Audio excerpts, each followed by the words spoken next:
어제까지 해서 소아시아의 7교회에 주시는 주님의 경고 말씀, 또 격려의 말씀, 이런 말씀을 살펴보았고, 오늘은 결론 부분입니다. 온 교회여 새롭게 되라 라는 주제를 가지고 강의를 전개할 때 많은 은혜 받으시기 바랍니다. 그리스도인들은 종종 교회에서 개혁의 필요성을 언급합니다. 어떤 교회나 개혁하자고 말들 합니다.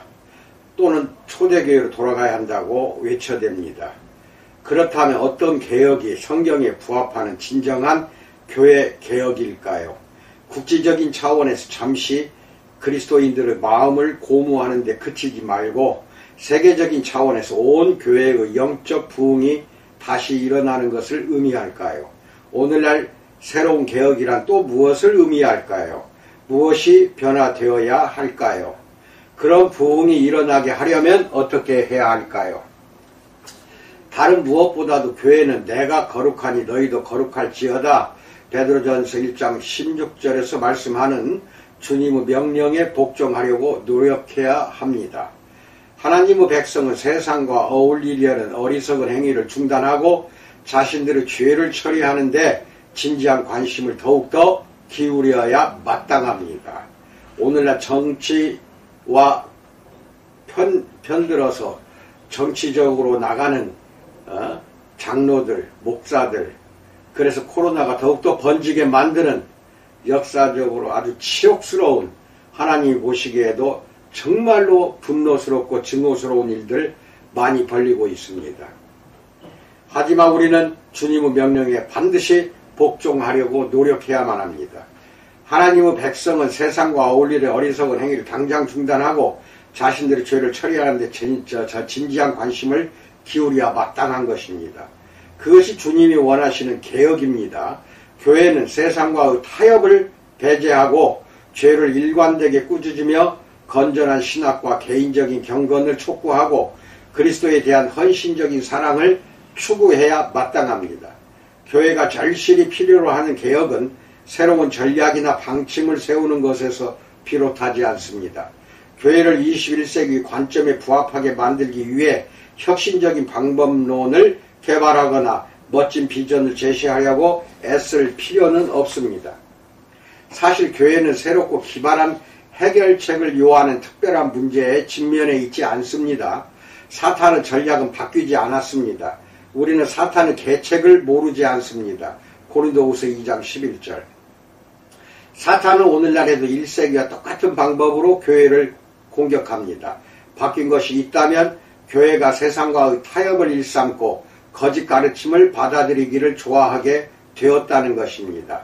사탄의 거짓말과 반기독교적인 이데올로기에 맞서 싸우기보다는 고린도서 10장 4절 세상과 휴전협정을 맺고 하나님의 진리를 위해 싸우는 일을 중단하는 교회들이 너무나도 많습니다. 쉽게 말해서 세상의 모든 잡다한 것들이 교회 안으로 다 들어와 버렸습니다. 이것이 정상으로 알아요. 교회 안의 삶이나 세상 삶이나 똑같아졌으니 참으로 이 개탄스러운 일이 아닐 수 없습니다. 새로운 교회 모델이나 비정통적인 복음 전도 전략으로는 당면한 문제를 해결할 수 없습니다. 성경적인 지혜에 부합하지 않거나 거룩함을 추구하지 않는 방법들은 해결책이 아니라 우리를 지금과 같은 상태로 몰아넣은 원인입니다. 그런 것들로는 문제를 해결할 수가 없습니다. 오히려 하나님의 백성은 변화의 능력을 지닌 역사적이고 신학적인 원리들을 회복하고 새롭게 확증하는 것을 진정한 개혁의 첫 단계로 삼아야 합니다. 16세기 종교개혁의 5가지 원리를 다시금 힘써 강조하면 교회를 훼손하고 병들게 만드는 문제들을 해결할 수가 있습니다. 첫 번째, 오직 성경으로 솔라 스크립추라에 대해서 알아봅니다. 앞서 언급한 대로 오직 성경만을 교회의 충분하고 궁극적인 권위로 받아들이는 것은 종교개혁의 형식적인 원리로 알려져 있습니다. 이것은 종교개혁의 다른 모든 교리의 근간이자 카톨릭 교회의 부패한 영향에서 벗어나기 위한 첫 단계였습니다. 마르틴 루터 이전에도 로마 가톨릭 교회의 온갖 부정과 거짓 교리를 불평하는 목소리들이 있었지만 종교개혁은 성경의 권위를 절대적으로 강조한 마르틴 루터를 통해 본격적으로 계시되었습니다. 역사적으로 영적 부흥은 항상 그런 식으로 이루어졌습니다. 위대한 신앙운동 모두 성경의 권위를 회복함으로써 시작되었던 것입니다. 포로기 이후에 이스라엘 백성 사이에서 커다란 영적 각성이 이루어졌을 때도 원인은 똑같았습니다. 에스라는 율법책을 펼쳐들고 백성들 앞에서 율법을 낭독했습니다. 그 결과 예루살렘 전역에서 회개와 극적인 영적 부흥이 일어났습니다. 느헤미야 8장 읽으세요. 이스라엘의 역사는 반역과 회복의 연속이었고 회개는 항상 하나님의 말씀을 기억하고 죄에서 돌이키는 데서 비롯했던 것입니다. 종교개혁도 그와 비슷하게 성경의 유일한 권위를 교회 안에서 다시 회복한 데서 비롯한 결과였습니다. 성경의 권위를 인정하는 것은 그 충족성을 확증하는 의미를 지녔습니다. 성경은 하나님의 영감으로 기록된 권위 있는 말씀일 뿐 아니라 신자들의 필요를 충족시키기에 충분했습니다. 모든 성경은 하나님의 감동으로 된 것으로 교훈과 책망과 바르게 함과 의로 교육하기에 유익하니 이는 하나님의 사람으로 온전하게 하며 모든 선한 일을 행할 능력을 갖추게 하려 함이라 라고 디모데후서 3장 16절로 17절에서 말씀하고 있습니다. 성경은 선택받은 사람들의 구원과 구원받은 사람들의 성화를 이루기에 충족하며 성도들을 굳세게 하고 영원을 소망하게 하며 교훈과 바르게 함과 격려와 확신을 풍성하게 제공합니다. 성경은 요한계시록 22장 18절로 19절에서 말씀에 무엇을 가감하는 행위를 엄히 금지함으로써 스스로 권위와 충족성을 분명하게 증언하고 있습니다.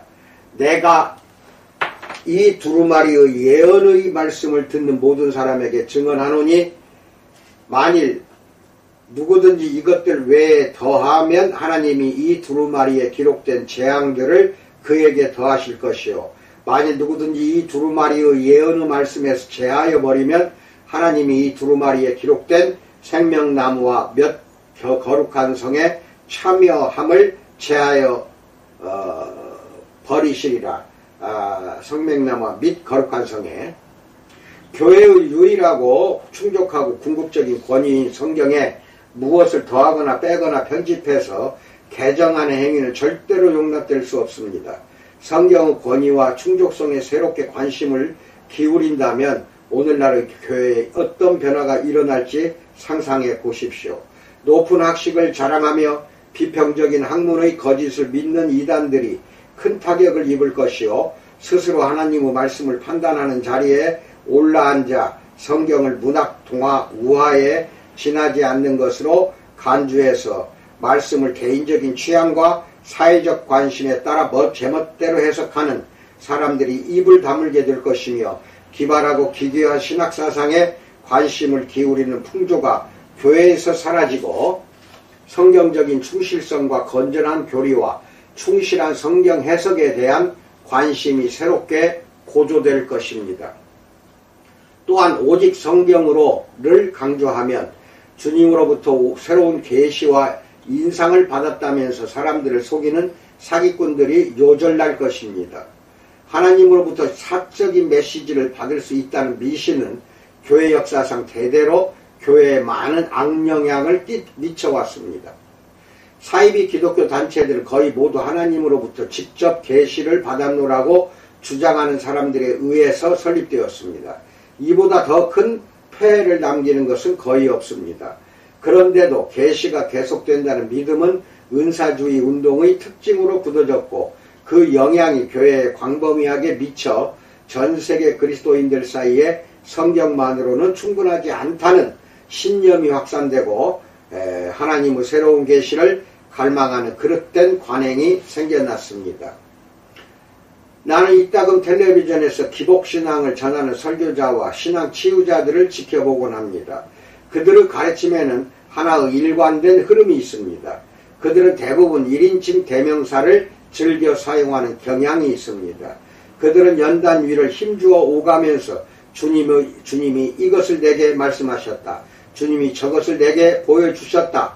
라고 말합니다. 성경은 강대상 위에 가만히 놓여 있다가 그들이 하늘로부터 받은 새로운 말씀을 뒷받침하는 증거로만 간간히 사용됩니다. 그런 식의 가르침은 비성경적입니다. 따라서 개인적인 직관과 주관적인 생각에 근거한 거짓 기독교를 만들어낼 뿐입니다. 아마도 교회의 관심을 사로잡은 가장 최근의 사례들은 하나님으로부터 받았다고 주장하는 메시지와 개인적인 생각을 모아 만든 신앙 도서들일 것입니다. 이 도서들은 그동안 수천만 부나 팔린 베스트셀러가 되었습니다. 이런 인기 높은 책들이 모두 은사운동을 옹호하는 것은 아니지만 최악의 교리적인 오류를 저지르고 있는 것은 사실입니다. 이런 책들과 그와 비슷한 장르의 책들은 터무니없는 치유와 번영을 약속하는 것보다 더 사기성이 강할 뿐 아니라 아무런 의미도 없는 방언을 짓거리는 것보다 더 심각하게 은사주의의 거짓말, 즉 하나님이 누구에게나 성경 이외의 새로운 계시를 허락하기 위해 기다리고 계신다는 주장을 확신시키는데 톡톡히 기여하고 있는 것입니다. 하나님이 꿈과 정신적인 인상과 육감과 들을 수 있는 소리로 여전히 사람들에게 말씀하신다는 생각을 성경의 궁극적인 권위와 충족성을 부인하는 것이나 다름없는 생각입니다. 이런 경향은 은사운동이나 신비적인 난센스의 영향 아래에 있는 사람들에게만 국한되지 않습니다. 그리스도인들에게 마음속이나 성경 외에 다른 곳에서 하나님의 음성을 듣도록 독려하는 영성 개발 방식은 하나님의 감동으로 기록된 성경의 권위와 충족성과 독특성을 훼손합니다. 성숙한 참된 영성의 본질은 기록된 말씀 밖으로 넘어가지 고린도전서 4장 6절 않는 것에 있습니다. 하나님의 말씀이 아니라 개인의 내면에서 해결책을 찾도록 독려하는 것은 동양의 신비주의를 주님께 대한 헌신으로 재포장해 내놓는 것에 지나지 않습니다. 그런 방법은 겉으로는 성경의 표현을 사용하지만 실제로는 성경의 진리를 주관적인 인상과 개인적인 감정으로 대체해버립니다. 다른 신자들은 좀 더 우회적인 방식으로 성경의 권위와 충족성을 훼손합니다. 그들은 성경의 진리와 세상의 지혜를 혼합하려고 시도합니다. 1980년대와 90년대에 심리학이 교회에서 큰 영향력을 행사했습니다. 목회자들과 교회 지도자들이 목회 상담의 의무를 포기하고 성경적인 훈련을 거의 받지 못한 전문가들에게 그 일을 양보했던 것입니다. 내가 그리스도 안에서 누리는 충족성이라는 책에서 설명한 대로 지혜의 보고가 예수 그리스도와의 관계 및 성경 밖에 존재하며 성경 외적인 개념이나 방법 안에 사람들의 어려운 문제를 해결할 수 있는 비결이 들어있다는 거짓말을 퍼뜨리는 사람들이 너무나도 많다. 이런 경향은 조금도 줄어들지 않고 여전히 계속되고 있습니다. 창세기의 창조기사를 둘러싼 논쟁에서도 성경의 권위에 대한 공격이 이루어지고 있습니다. 교회 안에 있는 많은 사람들이 창세기 1장을 문자대로 이해하지 않고 우주의 기원에 관한 세상의 결론을 수용하기 위해 온갖 종류의 해석학적인 고개를 시도합니다. 그들은 창조라는 엄청난 기적을 설명할 방법이 없는 과학의 영향 아래 간단명료한 성경의 증언을 거부하고 회의주의와 불신앙에 근거한 이론들을 선호합니다. 그들은 성경의 첫 장에 기록된 내용이 신화나 문학적 장치일 뿐이라고 주장하며 성경의 권위와 충족성을 훼손합니다.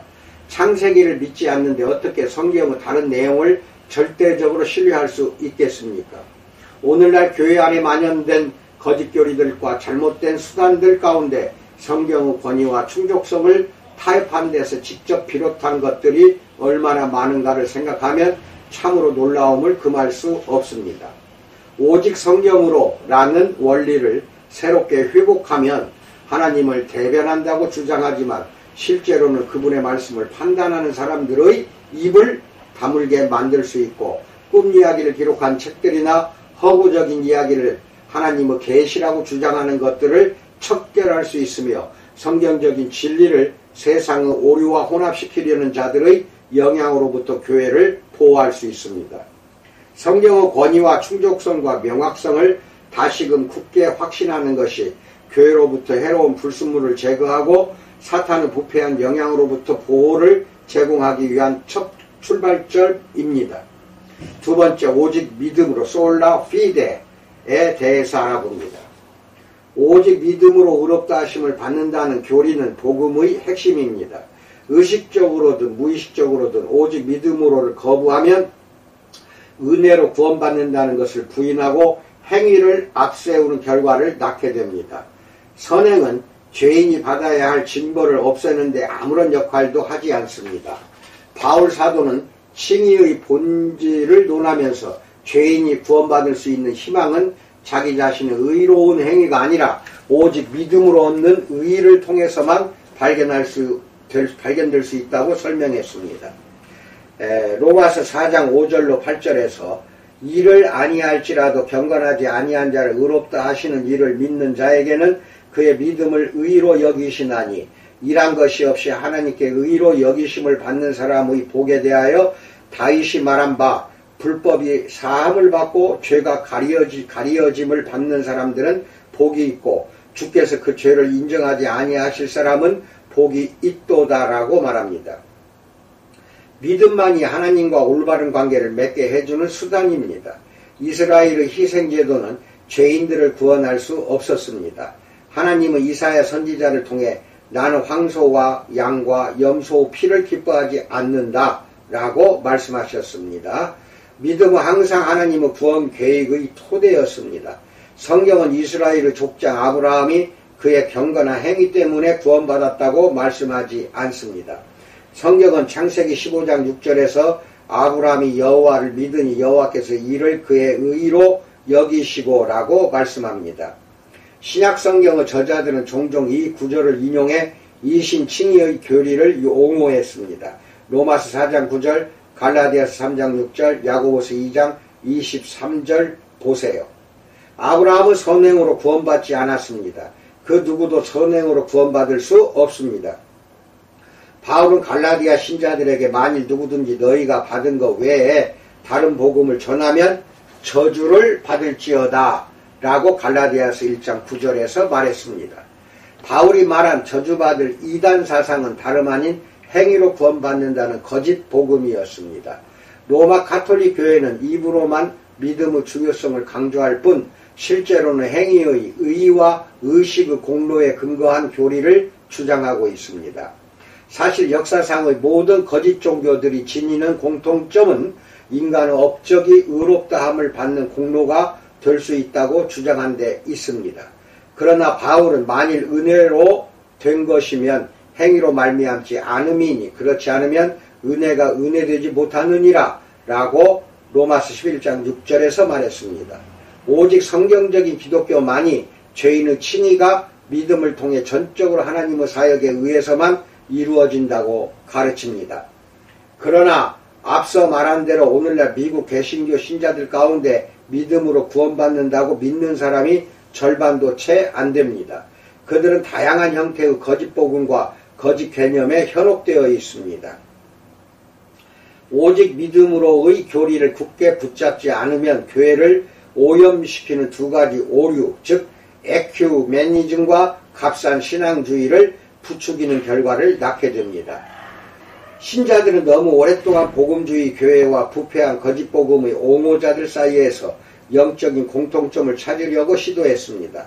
가톨릭 교회와 모르몬교를 비롯해 다른 여러 종교들과 협력해 도덕적인 개혁을 이루거나 정치적인 이권을 취하려는 헛된 희망은 그런 종교들이 성경의 복음을 전하지 않는다는 사실을 도외시합니다. 또 어떤 사람들은 사회 정의를 추구하고 유대 기독교적인 가치관을 보존하기 위해 불신자들과 제휴합니다.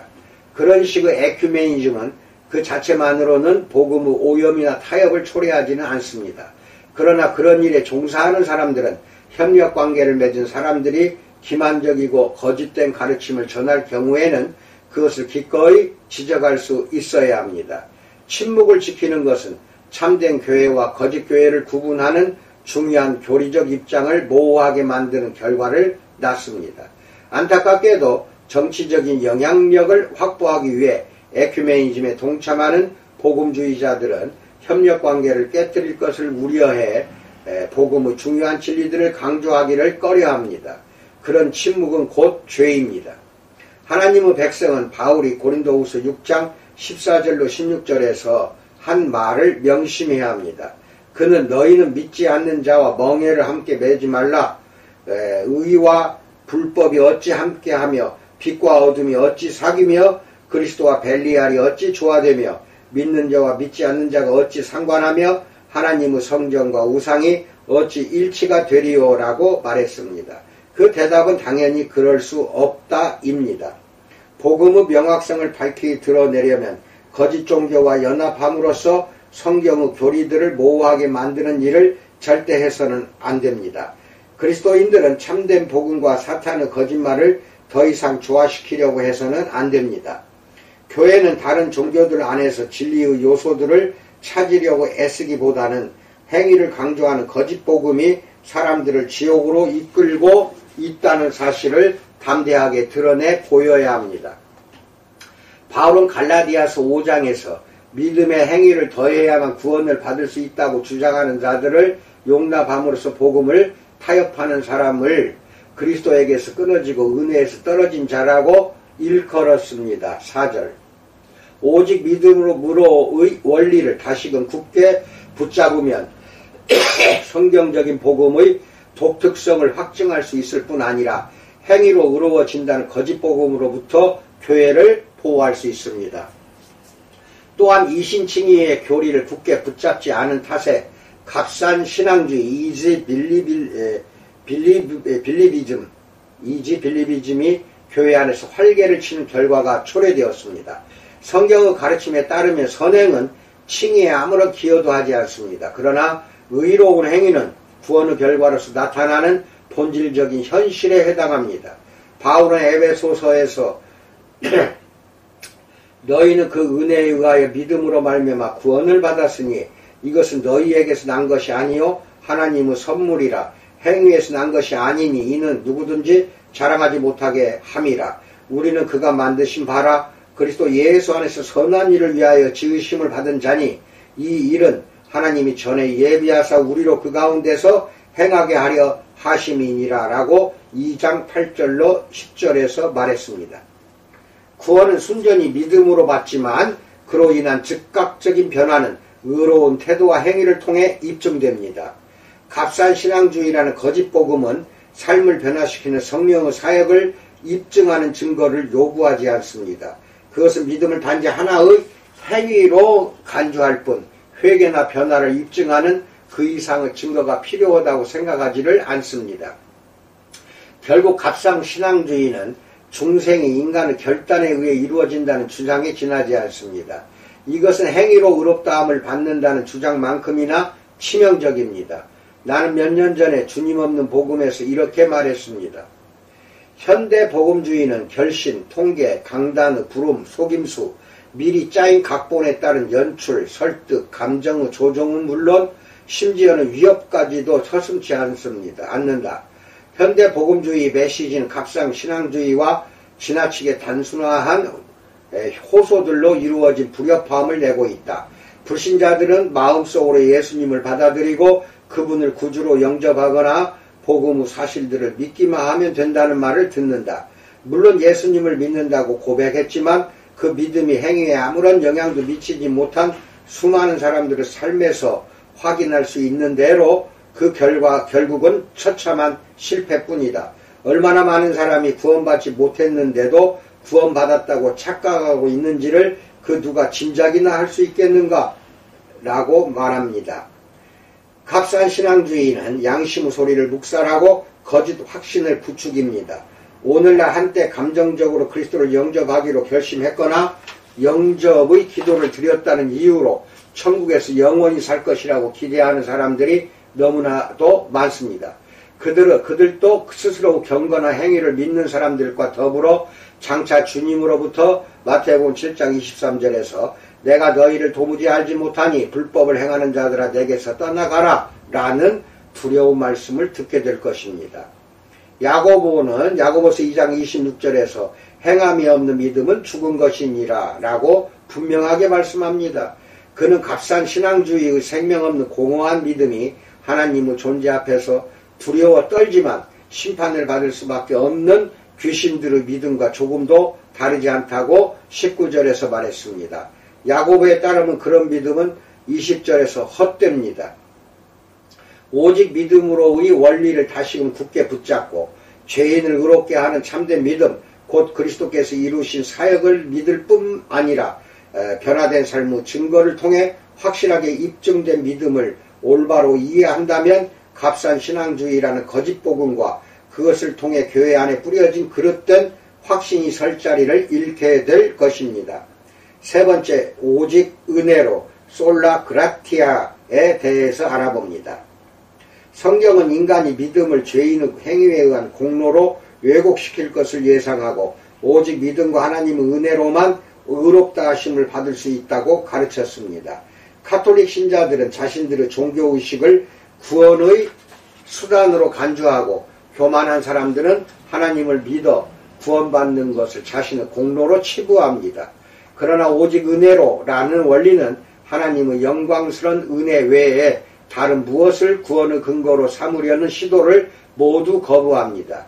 바울은 에베소서 2장 8절로 9절에서 너희는 그 은혜에 의하여 믿음으로 말미암아 구원을 받았으니 이것은 너희에게서 난 것이 아니요 하나님의 선물이라 행위에서 난 것이 아니니 이는 누구든지 자랑하지 못하게 함이라 라고 말했습니다. 인간은 구원받으려는 의지도 없고 그럴 능력도 없습니다. 이것이 오직 은혜라는 성경적인 교리가 필요한 이유입니다. 이 교리는 그런 인간의 상황에 온전히 부합합니다. 죄인은 항상 고집스럽게 반역을 일삼을 뿐이기 때문에 하나님의 진노를 받아야 마땅할 뿐입니다.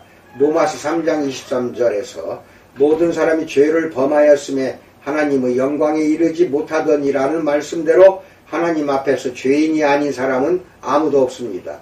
바울은 갈라디아서 3장 10절에서 무릇 율법 행위에 속한 자들은 저주 아래에 있나니 기록된 바 누구든지 율법책에 기록된 대로 모든 일을 항상 행하지 아니하는 자는 저주 아래에 있는 자라 하였음이라 라고 말했습니다. 인간은 전적으로 부패했기 때문에 어떤 식으로든 하나님의 은혜를 받을 만한 공로를 세울 수가 없습니다. 우리의 구원은 원하는 자로 말미암음도 아니요 다른 박질을 하는 자로 말미암음도 아니요 오직 긍휼히 여기시는 하나님으로 말미암는다 라고 로마서 9장 16절에서 말합니다. 하나님은 우리가 행한 바 의로운 행위로 말미암지 아니하고 오직 그의 긍휼하심을 따라 중생의 시승과 성령의 새롭게 하심으로 우리를 구원하신다고 디도스 3장 5절에서 말합니다. 하나님의 구원 은혜가 그토록 놀라운 이유는 우리의 무가치함 때문입니다. 하나님은 우리의 부패함과 사악함에도 불구하고 은혜롭게도 우리에게 믿음을 주시고 자기 아들의 피로 우리를 씻으시며 그리스도의 흠없는 의의를 우리에게 덧입히십니다. 바울은 고린도후서 5장 21절에서 하나님이 죄를 알지도 못하신 이를 우리를 대신하여 죄로 삼으신 것은 우리로 하여금 그 안에서 하나님의 의가 되게 하려 하심이라 라고 말했습니다. 하나님은 우리의 죄를 모두 그리스도께 전가하셨습니다. 성부 하나님은 그리스도께서 우리의 죄를 모두 짊어지고 십자가에서 죽게 하셨습니다. 그로 인해 우리의 죄값이 남김없이 지불되었습니다. 이제 하나님은 그리스도의 무한히 완전한 의의를 죄인들에게 전가하십니다. 이 모든 것이 순전히 그분의 은혜로 이루어집니다.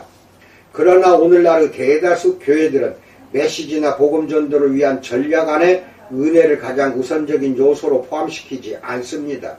오직 하나님의 강력한 은혜만이 인간의 무능력함과 부패함을 극복할 수 있는데도 현대의 복음 전도 방법은 은혜가 아니라 문화적 적절성을 강조하고 불신자들의 필요 욕구를 충족시키는 일에만 초점을 맞춥니다. 즉 교회의 사역을 불신자들의 이목을 끌 수 있게 짜 맞추고 그들의 취향과 관심사를 자극해 그들을 교회 안으로 불러들여 그리스도를 믿게 만들겠다는 생각입니다. 그런 면에서 소위 구도자 중심의 복음전도 전략은 그다지 바람직하지 않습니다. 그런 전략을 옹호하는 것은 곧 말씀의 진리와 성령의 능력을 의지하지 않는다는 증거입니다. 그것은 하나님의 은혜가 아닌 설교자의 재치있고 설득력 있는 말이 죄인의 마음을 움직일 수 있다는 신념에서 비롯한 것입니다. 오늘날의 교회들은 어리석게도 일시적인 문화적 적절성만을 추구하려고 애쓰면서 목표로 삼은 청중의 이목을 끌기 위해서라면 어떤 일도 마다하지 않습니다. 기괴하게도 특정한 소집단의 문화에만 관심을 기울이며 그것을 모방하려고 애쓰는 극단에 치우친 교회들도 덜어 있지만 위와 같은 전략을 구사하는 대다수 교회들은 점차 요즘에 흔히 볼 수 있는 유형을 따라 변모해 가고 있습니다. 구체적으로 말해 예배 인도자들은 대중음악가로 바뀌고 설교자는 희극배우나 동기부여자로 바뀌고 신학적 진리에 근거한 예배는 생각을 배제한 채 단지 감정만을 자극하는 예배로 대체되고 있습니다. 죄의 심판, 거룩함, 경건, 세상과의 구별, 겸손, 희생, 순결, 회개의 필요성과 같은 주제들을 더 이상 언급하지도 않습니다. 밝고 재밌고 긍정적이고 비위를 거스르지 않는 분위기를 조성해 방문자들이 또다시 찾아오게 만드는 것이 그들의 목표가 됩니다. 현대 복음주의자들은 효과적인 복음 전도가 이루어지려면 우리가 전하는 메시지를 문화적으로 적절하고 구도자 중심적인 방향으로 조정해야 한다고 믿습니다. 그러나 그런 생각에 근거한 방법론은 복음, 즉 그리스도께서 이루신 사역에 대한 좋은 소식을 모호하게 만들거나 죄인이 해야 하는 행위에 초점을 맞춘 인간 중심적인 메시지로 대체하는 결과를 낳을 수밖에 없습니다. 그런 방법론은 조명과 연기와 자극적인 요란한 음악으로 그리스도 예수의 영광을 가립니다. 더욱이 새로운 복음전도 전략은 순전히 실용적인 관점에서 보더라도 크게 효과적이지 못합니다. 즉 많은 사람을 교회 건물 안으로 끌어들일 수는 있을지 몰라도 그들을 그리스도께로 인도하지는 못합니다. 구도자 중심적인 전도 전략은 자긍심, 자기가치, 자기 안락을 비롯한 인간 중심적인 주제들을 강조함으로써 죄인이 주님이 아닌 스스로의 내면에 관심을 기울이게 만드는 경향이 있습니다. 참된 구도자들, 즉 곧 스스로가 먼저 나서서 진정으로 하나님을 찾고자 하는 사람은 사실 아무도 없습니다. 바울은 로마서 3장 11절에서 하나님을 찾는 자도 없고 라고 분명하게 말했습니다. 기발한 마케팅 전략과 고도의 생산 가치만으로는 죄인들을 진리로 이끌 수 없습니다. 그리스도께서도 요한복음 6장 44절에서 나를 보내신 아버지께서 이끌지 아니하시면 아무도 내게 올 수 없으니 라고 말씀하셨습니다. 오직 믿음이라는 하나님의 은혜로운 선물을 통해서만 구원받을 수 있습니다. 죄인들을 찾아 끌고 오는 하나님의 능력은 설교자의 재치나 음악가의 재능에 의존하지 않습니다. 교회가 어쭙지 않게 속된 대중문화의 유행을 흉내내려고 애쓸 때는 하나님의 능력이 나타나지 않습니다. 예수 그리스도의 복음을 개조하거나 각색한다고 해서 복음의 메시지가 더 설득력을 지니거나 하나님의 은혜가 더 강력하게 나타나는 것은 아닙니다. 오직 은혜로의 원리를 굳게 붙잡으면 교회가 세상에 자기를 선전하는 방법을 찾기보다 참된 믿음과 회개의 수단, 즉 성령의 사역을 통해 나타나는 복음의 능력만을 의지할 수 있게 만들 수 있습니다. 네 번째, 오직 하나님의 영광을 위하여 솔라 데오 글로리아에 대해서 알아봅니다. 가장 평범한 활동을 통해서도 주님을 영화롭게 해야 한다는 바울의 가르침은 조금도 과장이 아닙니다. 그는 고린도전서 10장 31절에서 너희가 먹든지 마시든지 무엇을 하든지 다 하나님의 영광을 위하여 하라 라고 가르쳤습니다. 하나님을 영화롭게 하는 것이 우리의 가장 중요한 목표이자 가장 주된 동기가 되어야 합니다. 우리의 생각과 행위와 말은 모두 하나님의 영광을 염두에 두고 이루어져야 합니다. 그러나 최근에 하나님의 영광에 관해 말하는 소리를 얼마나 자주 들어보았습니까? 교회에서 주로 하는 말을 들어보면 하나님이 자신의 영광보다 인간의 행복과 만족과 충만함에 관심을 더 많이 기울이신다는 느낌을 받을 수 있습니다. 요즘 설교들이 전하는 하나님은 인간의 문제를 해결하고 꿈을 이루어주는 호리병 요정에 지나지 않습니다. 인간의 만족과 기쁨보다 더 큰 삶의 목적은 없는 듯하고 주님은 인간을 돕고 보조하는 보조자 역할을 하시는 분으로 묘사가 됩니다. 사탄이 즐겨 쓰는 가장 효과적인 방법 가운데 하나는 겉만 경건한 척 번지르르하게 꾸며 이기적인 욕망을 감추게 하는 것입니다. 그런 눈속임은 상당한 효과가 있습니다. 많은 교회가 하나님이 원하시는 것이 아니라 타락한 인간의 본성에 걸맞은 것, 즉 욕망의 충족을 제공합니다. 설교자들이 건강, 부와 만족 따위를 제공하면 죄인이 주권자가 되고 맙니다. 죄인의 뜻이 이루어지지 않으면 더 이상 교회에 나오려고 하지 않을 것입니다. 그런 이유로 오늘날 교회 전체에 인간의 교만과 이기심이 난무하게 되었습니다. 교인들은 하나님이 자신들이 바라는 것을 허락하고 자신들의 욕망을 이루어 주실 것이라고 기대합니다. 그들은 하나님이 자기들을 무조건적으로 사랑하시기 때문에 축복과 은혜를 무한히 베풀어 주실 것이라고 믿습니다. 목회자와 교회 지도자들의 사치스러운 삶은 문제를 더욱 심각하게 만들지만 그들은 오히려 그것을 하나님이 자기들의 사역을 마음으로부터 기꺼이 인정하신다는 증거로 내세웁니다. 더 큰 문제는 영성도 없고 성경적인 근거도 없는 설교가 강단을 통해 전파되어 하나님의 영광은 도외시한 채 물질주의, 탐욕, 욕심, 교만, 세상 것에 대한 사랑을 비롯해 수많은 육신적인 욕망을 부추긴다는 것입니다. 그런 사기꾼들을 나는 내 영광을 다른 자에게 주지 아니하리라 라고 말하는 이사야 42장 8절의 하나님의 말씀을 두렵게 여겨야 마땅합니다. 이런 음침한 경향은 번영의 복음을 외치는 거짓 선지자들에게만 국한되지 않습니다. 오늘날 모든 교단과 종파의 목회자들이 교회를 건설하고 자기 백성을 거룩하게 하시는 하나님의 사역이 아니라 문제를 해결하고 육신적인 욕망을 만족시키는 우상을 전하고 있습니다. 그 결과 구원과 영적 성장에 지장이 초래되고 하나님 나라의 참된 사역이 방해를 받게 됩니다. 교회가 이기적인 욕망에 사로잡히면 세상의 빛이 될 수 없습니다. 그리스도인들이 이기심과 자기 도취에 사로잡히면 불신자들에게 아무것도 제공할 수 없습니다.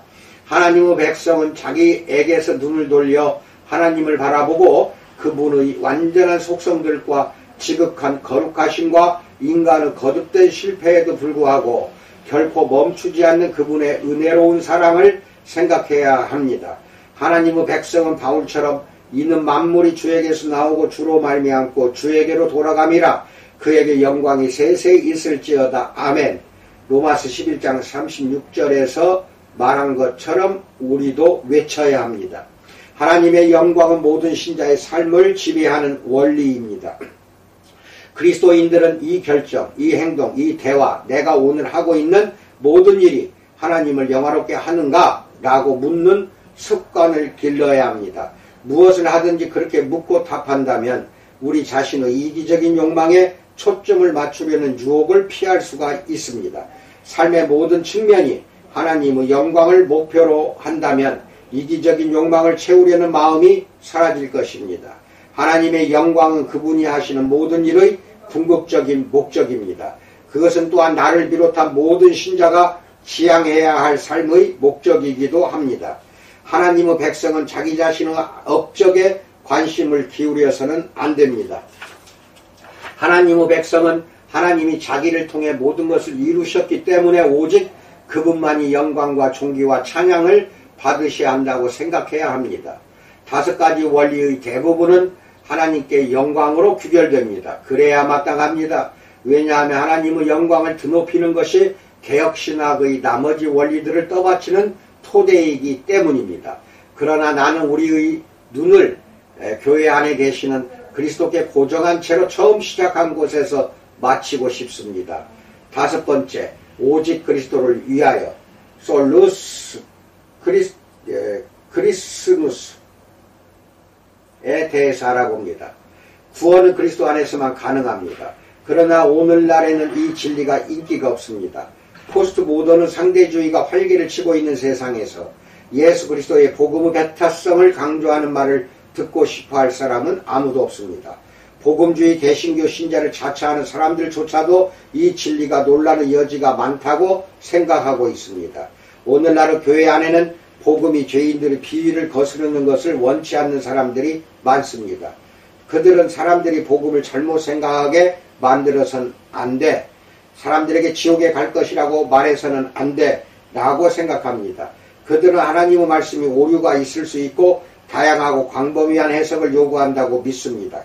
그들은 다른 종교를 진지하게 믿는 사람들도 구원의 계획 속에 살며시 끼어들게 만들 수 있는 여지를 찾고 싶어 합니다. 그들은 좁은 문에 머물기를 원하지 않고 천국에 가는 길이 그렇게 어렵거나 엄격하지 않다고 말하기를 좋아합니다. 그런 모호한 태도는 다원주의 철학의 놀이개가 되기 쉽습니다. 관용을 외치는 시대에 예수 그리스도의 인격과 사역을 통해서만 구원을 받을 수 있다는 말을 듣고 싶어할 사람은 아무도 없습니다.